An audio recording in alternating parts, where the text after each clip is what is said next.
Hello. We are coming to see Patricia Clason from Healing Warrior Hearts. And again, my name is Mark Flower, Captain John D. Mason, and we're going to be coming into their facility today. I'm going to turn this around so everybody can see Healing Warrior Hearts. This is where they do their work, and I even see kind of Patricia's actually waiting for me. That's pretty awesome. She also runs the Center for Creative Learning. She's done some really good stuff for our veterans and the community of veterans, and a lot of others. So, hi, Patricia. Hi. Oh, thank you. Good to see you. So I was just saying that you've done a lot of work in the veterans communities, We have, yes. and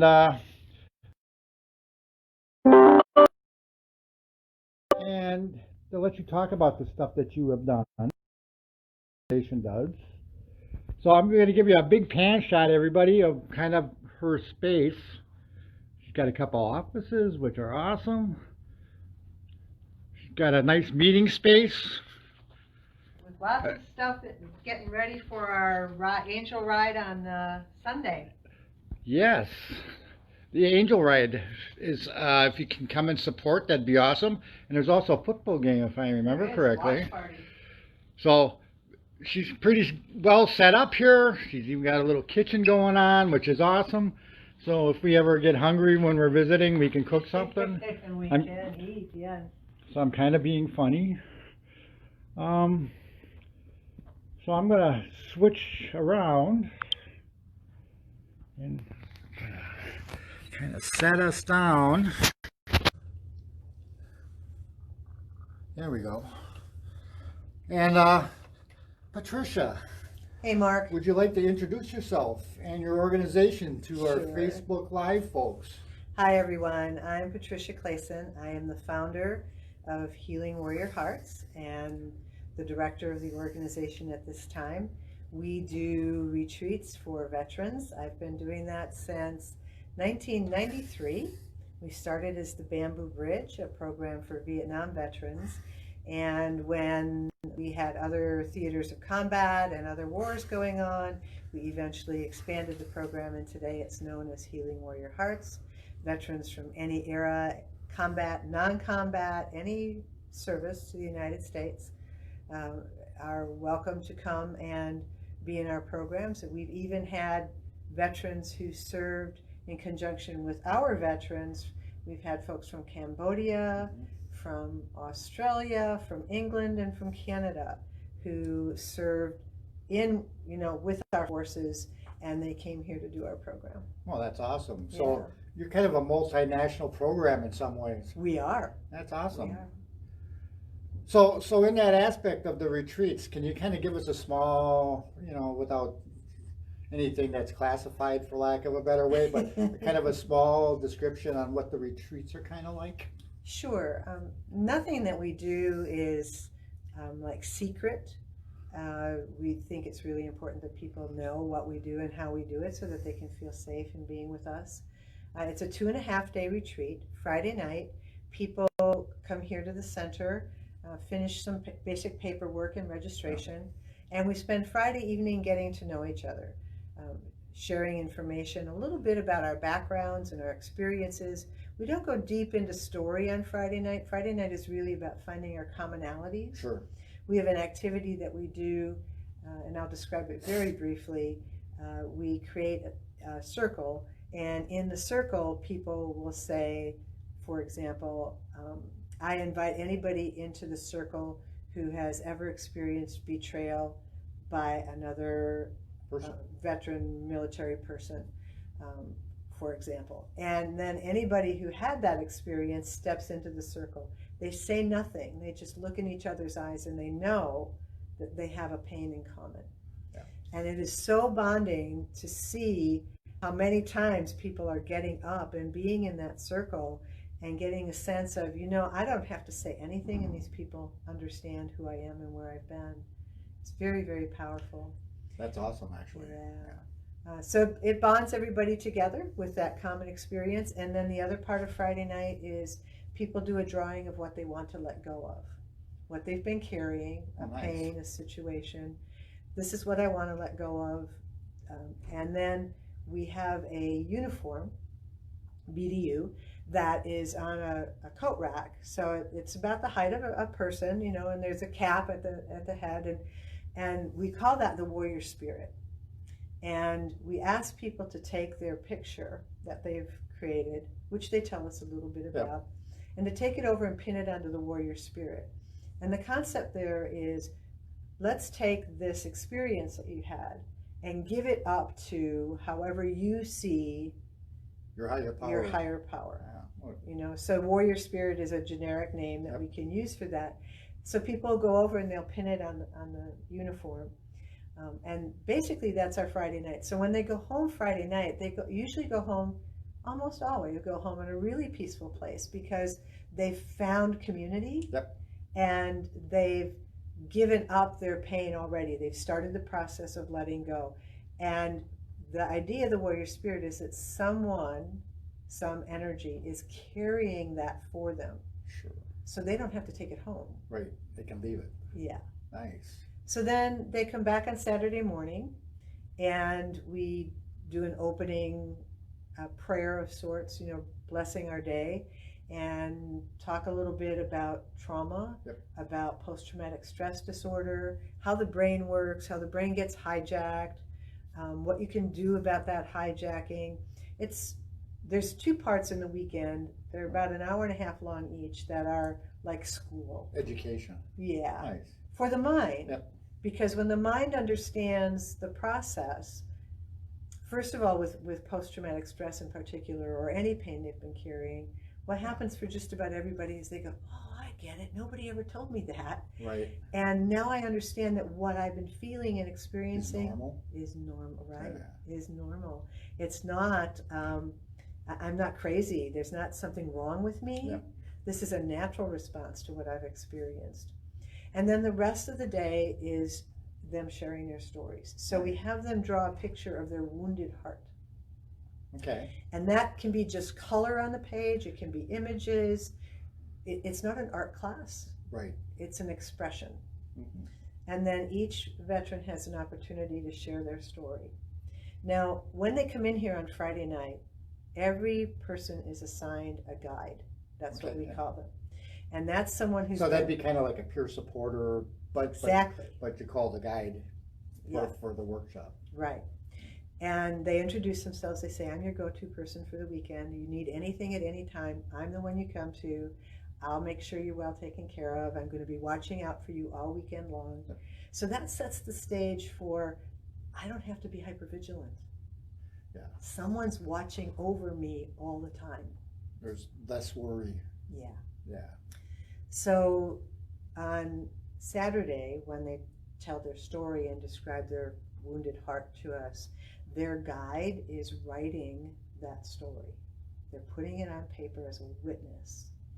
And the writing makes that witnessing even more powerful than just listening. Because now they're actually, by writing it down, they actually digest it more, for lack of a better way of saying it. Right. So then on Saturday night, we do a burning ceremony. We have a beautiful chimenea, which is a Mexican ceramic little fireplace kind of thing. And it's used only for this purpose, for sacred, we call it sacred fire. And the person takes their wounded heart and what they want to let go of off of the warrior spirit. And the guide takes the story and they burn it all together. And the guide says a little prayer that basically says, I have witnessed your story and I'm here for you, and I burn this in honor of your experience, that you may begin to let it go.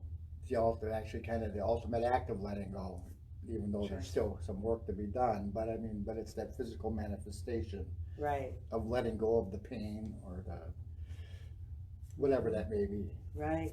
Oh, that's awesome. So that's what, and during the day, as people are telling their stories, some people just talk. Some people might do a little bit of psychodrama. Some people cry. Some people do a role play of some kind with someone. Everybody does it differently, and we have no expectation of what an individual needs to do Sure. for their personal piece of work. We've even had one person who came through the program 5 times. Wow. The first time he left on Friday night, the second time he left on Saturday morning, the third time he didn't come back Sunday morning, the fourth time he came back, he left before graduation, and the fifth time he came and stayed through graduation. But So that that was part of his journey then, I would think. it was. Yeah. And his journey was to feel safe enough to stay with the process with us. And that was perfectly acceptable to everyone. There was no shame. We honored his no when he said he had to go. Yep. Nobody is forced to stay. Nobody's forced to do anything all weekend long. It's whatever a person is really ready and comfortable to do. So it's very powerful because they see other people taking steps, and that helps create safety for them. So that's Friday and Saturday. And then Sunday, they come back Sunday morning and they, excuse me, they draw a picture of their whole heart, the heart that they were born with, the innocent child's heart that has no pain, that has no trauma. Before the journey started. Right, right. And then we give them tools. That's the next educational course. It's called the Emotional Wellbeing Toolkit. Yep. Mind, body, spirit, relationships, communication. We give them tips and tools, resources.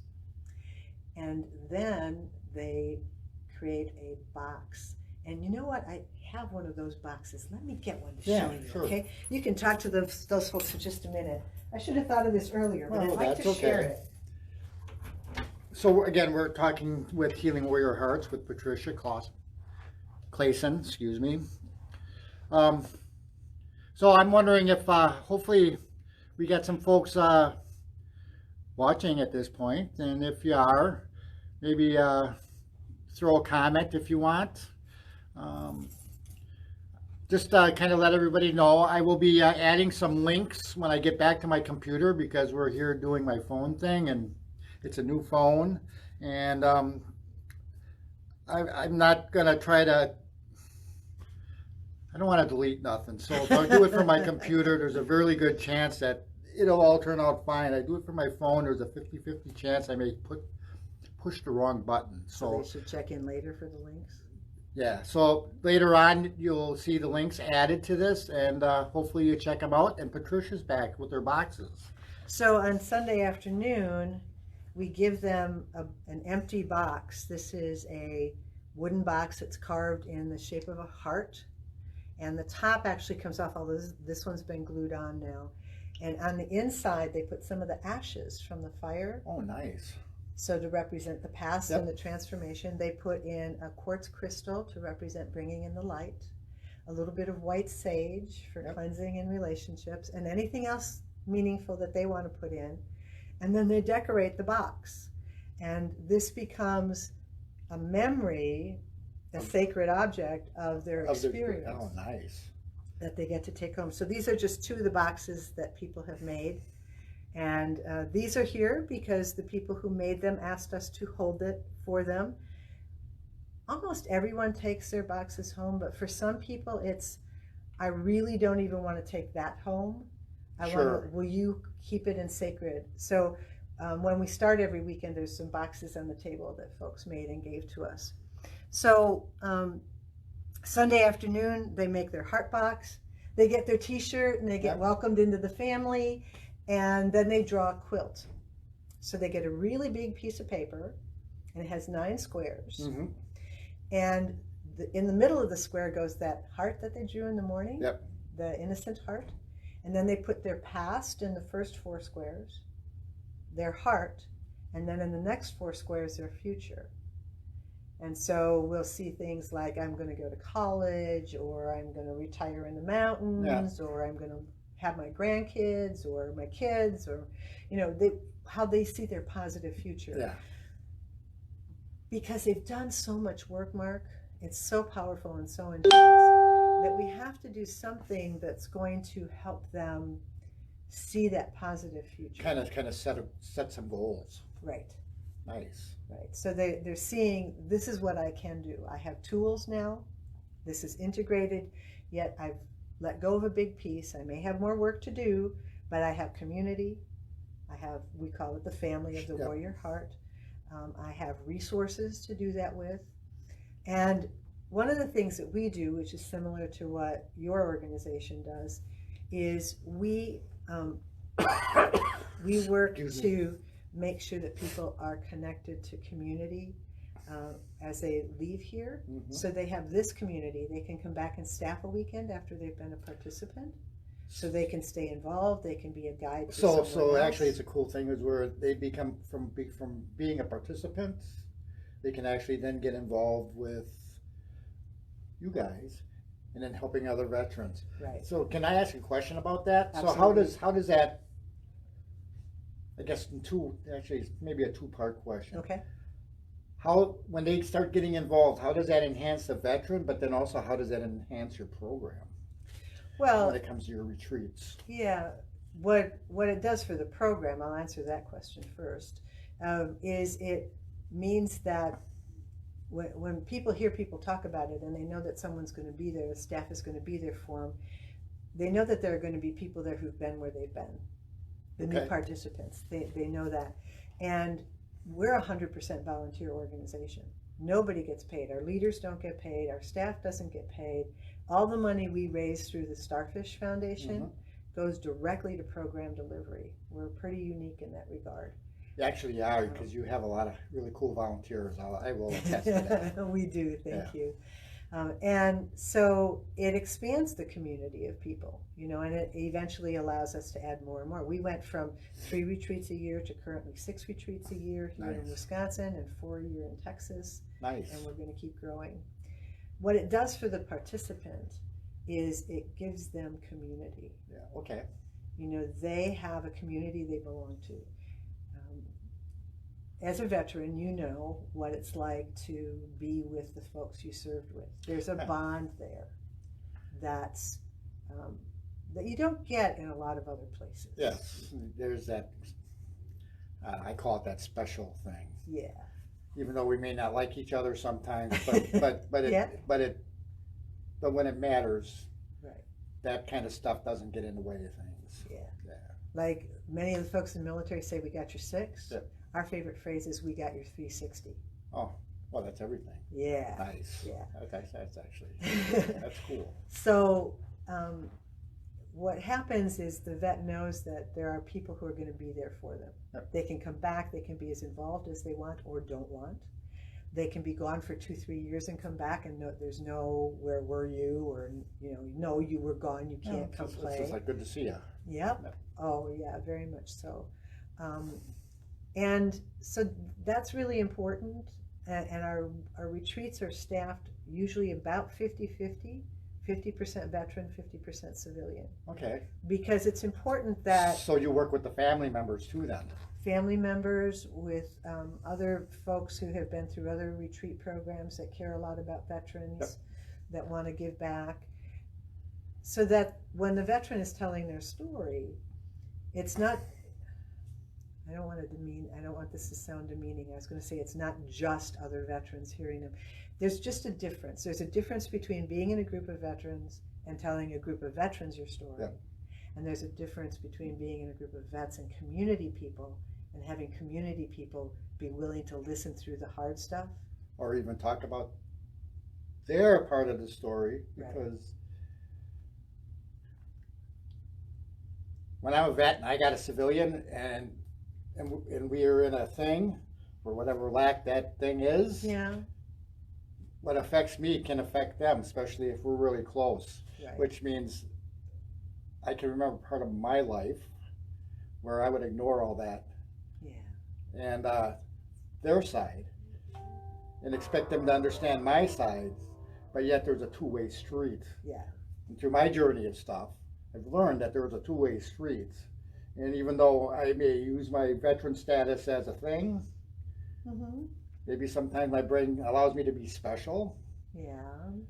which means then I could probably dismiss some things. But the reality of it is part of my illness was dismissing those things that I should have been paying attention from the other side, Oh, yeah. because that affects things. So I kind of went on a little diatribe there, but No. no, I'm it's very awesome that you also include spouses or family members in this, because it's part of book building that, I guess, it's a good way of building conversation and trust enough to where they can actually then talk about their stuff with each other without possibly being judgmental or Right. mean to each other or however that could manifest. And they get to see a model all weekend long of what it's like to listen, to witness, to be present without questioning, just accepting and hearing what it's like to be able to say, well, this is I feel when you say that. Mm-hmm. And we're very careful about that language, by Sure, the way. It's I mean, never, this is how you make me feel. No. This is how I feel when Yep. you say that. So that everybody's owning their communication. So they get to practice these conversational Sure. skills, the feeling of emotions in a safe environment, all that good stuff. Mark, I've been doing these weekends in one form or another for 35 years Sure. now. And I grow so much Yeah. from being in the room. I'm on the edge of tears here. I grow so much Yeah. from being in the room that it's been a huge gift to my life and my world. And then I get to see all these people come through the program and see how their families change and how they go. Yeah. Oh yeah, they go out and they go into the community, and some of these folks, when they come here, they're suicidal. Yeah. You know, they're telling us afterwards. They'll say, you know, if I hadn't have come to your weekend, I wouldn't be standing here right now. Yeah. No, I believe that. So speaking of the suicidal thing, so beside your retreats, are there other things you do about suicide prevention as an organization or even you yourself that enhances or tries to enhance maybe public education, the public education? I'm not talking about the public education system, Yes. but public education, and maybe even some conferences and stuff that kind of relate, or because I know and kind of we think the same way kind of a lot about that suicide prevention is kind of a lot more inclusive than just suicide prevention. Yeah. There's many other facets that we need to address that sometimes we don't because of whatever reason.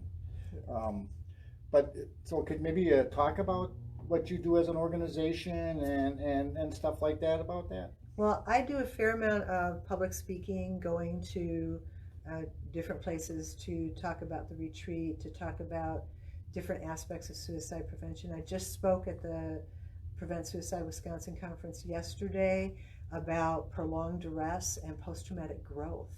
Nice. And what it means to create post-traumatic growth, which is everything that we teach. We don't call it that during the weekend, Right. but we do tell people later, But this is that's what it you're is. learning. Yeah. And I've worked with UWM. We started the trauma conferences. We started with trauma conference just for veterans in Yeah, 2015 I and remember 16. that. Yeah, You were I there. was there. Yeah. And that has grown into a larger trauma conference now that happens every year with UWM, except for this year because of COVID. And I have spoken at many veterans conferences, at the CVSO annual conference. So I'll go wherever anybody wants me to come and talk about it. Church organizations, to just help people understand a little bit more about the veterans and what might be happening for them. It's not quite the same. I know you do a presentation on military culture. Yep. It's not that, although I have a presentation I've done on that, but it's more about just understand the veteran a little bit more. Sure. You know, it's a little simpler than going into a lot of detail about military culture. So we do a lot of presentations and classes and workshops. Here at the center, we offer a Toastmasters group. So it's a place where vets can come, actually anybody can. It's focused on emotional intelligence. Sure. Most of the members right now are veterans, and they have a chance to practice public speaking and getting their skills of telling their story, especially those who want to go into business, Sure. for example, feeling more comfortable talking to a in group. public, yeah. Mhm. So Which is sometimes very hard for us veterans. yeah. Because and in some ways, we're kind of trained not to talk too much. Uh-huh. If that, well, for all you veterans out there, I think you know what I'm talking about, but they really don't want us talking too much. Right. At least, well, some may disagree. Anyways, I'm sorry. I'm on a little diatribe again. Well, it is true that a lot of the veterans I know sometimes tend to go more towards stoic and quiet. So the Toastmasters group is a way we can support that. They can participate in some of the other seminars that we do here.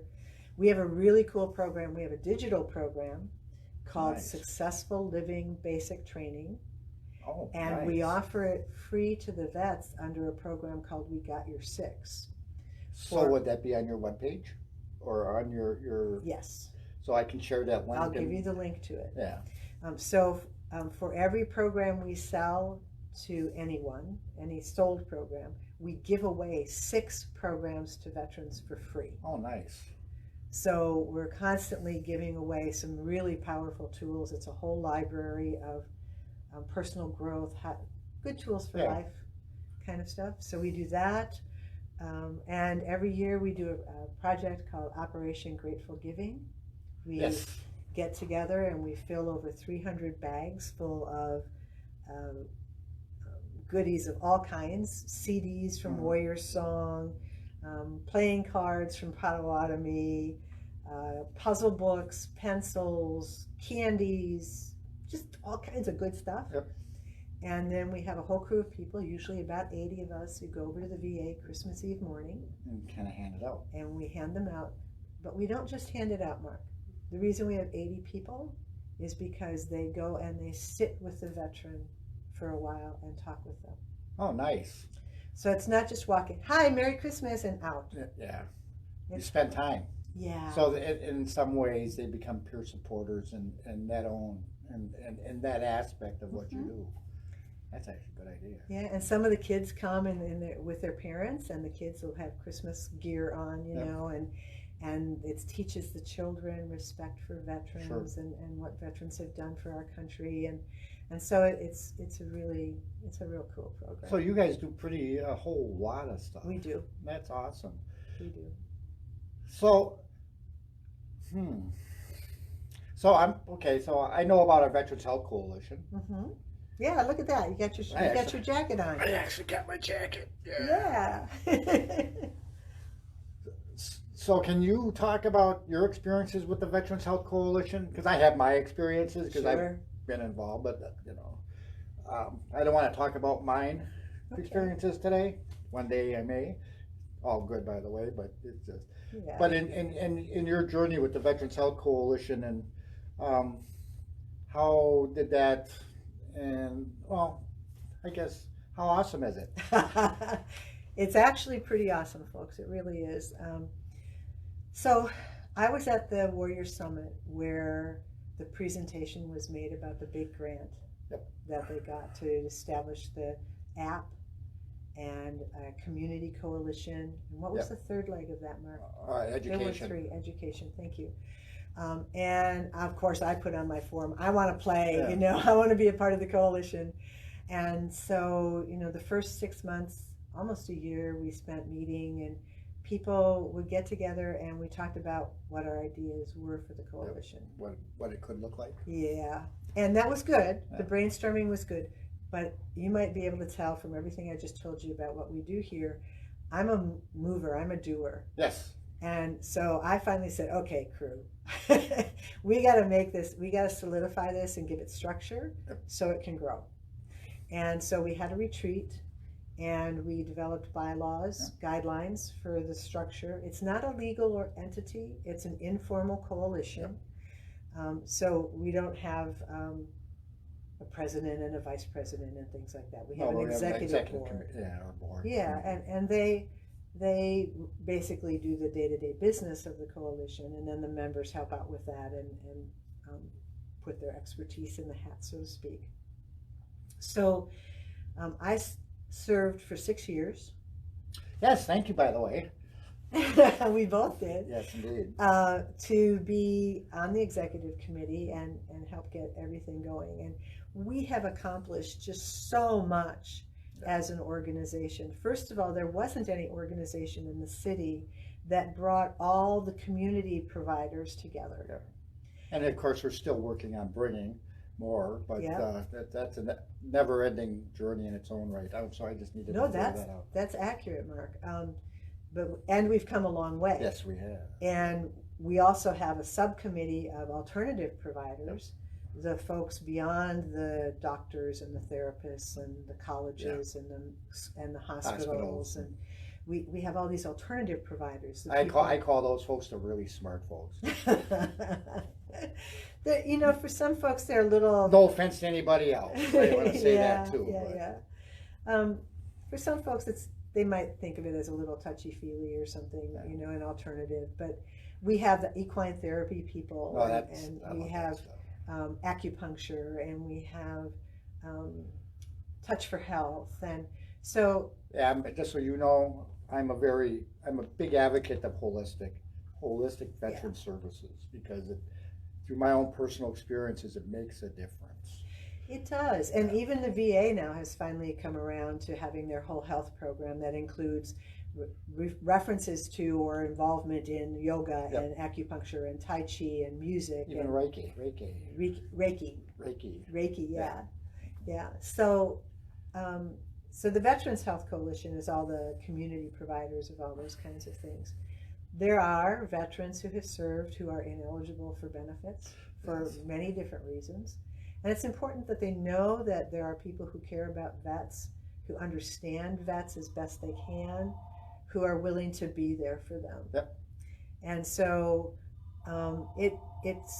that's what the VHC does. And I continue working with the VHC right now as the Community Veterans Engagement Board Chair. Yeah. The VA started this program of CVEBs around the country, 160 of them. And we were one of the early ones. Mm-hmm. And we walked in with everything already together. Yes, we did. And I'm really proud of that. We got lots of kudos for that too. Yeah, you set us up really good in the aspect of your pushing for things that we needed to do. Yeah. But I also throw in it was me pushing in my way too, though, because there were some naysayers in the beginning. Well, you know, we need all the different perspectives.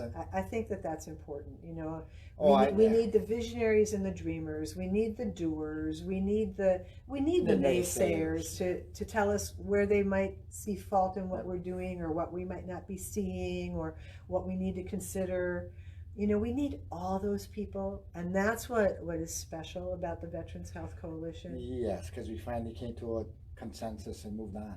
Yeah, and now we have all those folks of all the different viewpoints, and we work well together, and we support each other. And organizations today are doing things for veterans that weren't doing things for veterans 6 years ago. Yes.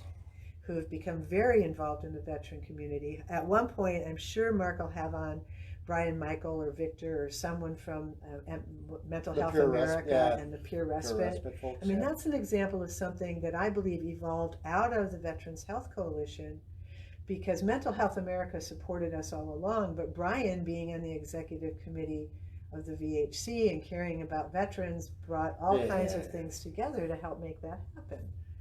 So, you know, there was the influence of a lot of people. I know it wasn't just Brian, but that is an example of how MHA has gone deeper into working with veterans than they were before. In fact, I love MHA. They're friends of mine, so. They're good people. Yeah. And, you know, Mark, I'd say that Milwaukee is very blessed that we have a very strong veterans community. Yes. And to a large degree, like you said earlier, nobody's perfect. Sometimes we have our little territorial spat kind of things. But please, people, don't take that in the wrong way, because it's just us working out how we're going to do things together. And then do things together, but do it better. Yeah, Yeah. and Milwaukee has a very, very strong veterans Well, we community. in Wisconsin have a very strong, even our WDVA, we're a state that provides more resources to our veteran population than really any other state. Well, there may be one or two out there that may be close, but no one does it, as far as I'm concerned, as good as what we do here in Wisconsin, so. Yeah, between the VA and having an excellent VA here in Milwaukee, and they have evolved and grown so much over In the last years 6 as years, well. Yes. especially, probably the last 10, but really from about 6 years back on, they've really moved to be a little bit more veteran inclusive, or Mhm. they ask us a lot more questions about what they're doing today than they used to, Yeah. because they used to just do. And one of the things that is example of that is that we were going to co-produce, the VHC and the VA. This year we're co-producing the Mental Health Summit, Yeah. which was originally scheduled for May, Mhm. got postponed to August So that was because one of of the COVID. casualties of COVID. Yeah. Yeah. Then got postponed from August to October. And what we decided to do, this is really cool, you're all going to want to watch for this. We're not having all kinds of people come together to one place. We're having all the presenters come together on the date that was originally scheduled for October. Yep. We are going to be recording 20 different presentations on things like equine therapy and acupuncture and touch for health and all kinds of other good stuff. And we're recording all of those presentations. We got a grant from the Kubley Foundation. Yep. And support from Rogers and Humana And VA. and the VA, and we're going to be producing this whole thing, and then it's going to go on the Veterans Health Coalition website and be available to veterans anywhere, And everywhere. everywhere, 24/7, with a little bit. It's just 15-minute presentations, but they're going to get a sense of this is what this resource is like. This is what it's like to do acupuncture. This is what you might get from doing equine therapy. And then we're going to have a resource guide that people can download with links to all the stuff locally. And then we're going to have handouts from the presenters. And so it's just, it's just going to be So it's kind of more of a community with the VA there and the community side, what we're doing in Wisconsin to try to help veterans. Right. To me, that's huge. So it's not really about well, I guess I can call it, we're celebrating veterans in the aspect that this is the stuff that we're doing in Wisconsin, that it's available to Right. veterans with the help of the VA and community members and veterans groups. So to me, that's very exciting, because it's if I've not actually seen a conference like that. There's not really been usually it's about, I won't tell you what I think, but it's going to be awesome, because it's more about trying to incorporate our community right. into the state and what we're trying to do here, which will be awesome with the stuff that people have been doing. Yeah, so be sure to watch for that. We expect it to be up and running no later than November 1, so in time to celebrate. I call it November Veterans Month. Sure. Because there's so many things that happen because of Veterans Day. And actually a week isn't, because it's usually a week. Yeah. At least in the UWM sphere, it's a week, but really Sure. it should be a month. So we'll have it by November 1, we'll have it up and running, and then we'll be making big announcements about it. You'll see lots of Facebook posts about it, cross organizations. We're contacting employee assistance programs and human resource management and all kinds of people that we don't ordinarily necessarily reach out to. Yep. To get it in ESGR, employers who support the Guard and Reserve, so that information will get out as far and wide as possible, and we'll reach many more veterans than we would have with a live conference. Now, And live the general public too. Right. Too. Yeah, because people can go there to learn more about vets. So live conferences are great, but this one has an ongoing duration that's very different and will be very powerful. Yeah, actually be there forever in all reality, which is Yeah. awesome. So, I'm with the Captain John D. Mason Yes. for Support Program, And I know we've kind of worked. Could you describe to our viewers how we've kind of worked together in certain aspects as organizations to and helped each other in some ways? And Sure. So we do have a common goal of reaching veterans in terms of outreach. So for example, you folks had a booth at the Dare to Be Aware Fair, which is a big fair that I produce every year. 1,000 people come to learn more about alternative modalities and stuff. And we had several exhibitors there who have veteran services, and we made sure that your organization was there to help do outreach. So we've done that. We've been together at different events like National Night Out and things like that around the city. So we collaboratively create that veteran space that attracts people who want to learn more about it. Yeah, and we do that actually, because the more trying to bring the veteran resources, well, I think we both, and organizationally, we try to bring more resources together besides our own individual resources. Yeah. And what I like is that we also go after the folks that aren't in the VA system, or Exactly.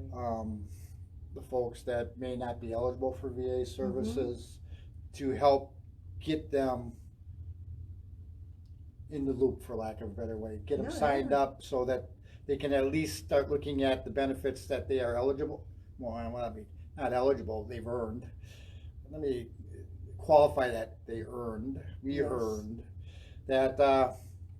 So then that they can start getting the things that they have earned through their military service, as long as they're, you know, of course you always got to look at discharge status, because on the Fed side. We do, Mark, but the other thing that I think is really important to note, as a result of the work that your organization has done, that the VHC has done, that there's been more and more recognition of the veterans who may have gotten dishonorable discharges because of post-traumatic stress disorder, things like that, helping them get those things reversed.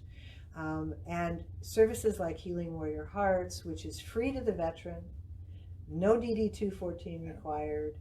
So, you know, and there's a lot of organizations out there who will give free or low-cost benefits to veterans who, for whatever reason, aren't eligible at the VA for benefits. And we have that common goal of every veteran deserves support. Every veteran deserves services. They were promised to them, and some of them for different reasons aren't getting them. So the community steps up and says, okay, we'll do it. We'll follow up with that stuff. So this has been awesome. I thank you for all you do. We from the Captain John D. Mason, thank you for all you do. And thank you for allowing us to come and kind of talk about what you do, which is fantastic. I'm glad you did. And I guess, do you have anything that you just want to maybe throw out there in the I guess the last part of this, or are you pretty good? Well, I think I've touched on all the points that I wanted to touch on about our retreats and everything, and you're going to share the links with people. I think what I'd like to say to everyone is it's really important now, this time right now, in terms of the pandemic and the politics and the protests. It's really important right now to reach out to veterans even more so than it was before, because someone who's carrying difficulty, pain, emotions from their experiences is more susceptible to being triggered, to having difficulty. Hearing the protests happen can set somebody off because it sounds like something else to them. You know, all those kinds of things. So I ask everybody out there to reach out to the veterans that you know, check in on them, ask them how they're doing, ask them if they need any support, invite them to somehow spend time with you, whether it's Zoom or 6 feet apart somewhere, or, you know, whatever is appropriate. And if they need resources, I encourage you to reach out to the Captain John D. Mason folks, or to the Veterans Health Coalition, or to #BeThereWIS.com. BeThereWIS.com is a project of the Southeastern Wisconsin Veterans Suicide Prevention Task Force. And there are links there for resources as well. So you're going to have, as a result of staying with us today and checking out Mark's posts and Facebook, you'll have access to lots of resources. Be there for someone. We need each other today at a level deeper than we have in a long time. Humans have always needed each other. Tears. Sorry, Mark, I'm one of those touchy-feely folks. We need each other more today because we're all under a type of stress, this multi-stress that we haven't known as a country In a long time. even as a planet. If ever. Yeah, and so please be there for each other, and especially because of the focus of our presentation or our conversation today, be there for a veteran. They put their life on the line for you, whether they were in combat or not. They signed an oath, they took an oath to put their life on the line for you. So put your heart on the line for them. Thank you. And then not only for our brothers and sister vets, but also your family members. I mean, don't let anybody kind of get out there lost, because it's not a good time to get lost out there. Everybody probably could use a little bit of support, whatever that may look like. Yeah. So I want to thank Patricia and Healing Warrior Hearts for allowing me to come and visit for, I don't know, roughly an hour. Has it been an hour? I don't know. But, good conversation, though. But I appreciate for all those that have joined us through this, or you all that have joined us through this, or going to see it later. I appreciate that. And later on today, I will get some links up on it on this, so you can always just click away and take you to places you need to go if you need to go there, and find out more information about our organizations and what we're doing. We kind of keep things up to date as much as we possibly can. So I appreciate it all, and thank you. And we will see you next week at 1 o'clock. I don't know where we're going to be at yet, but I will know by hopefully Sunday. All right. Stay healthy, Thanks. everyone. Be nice to everybody.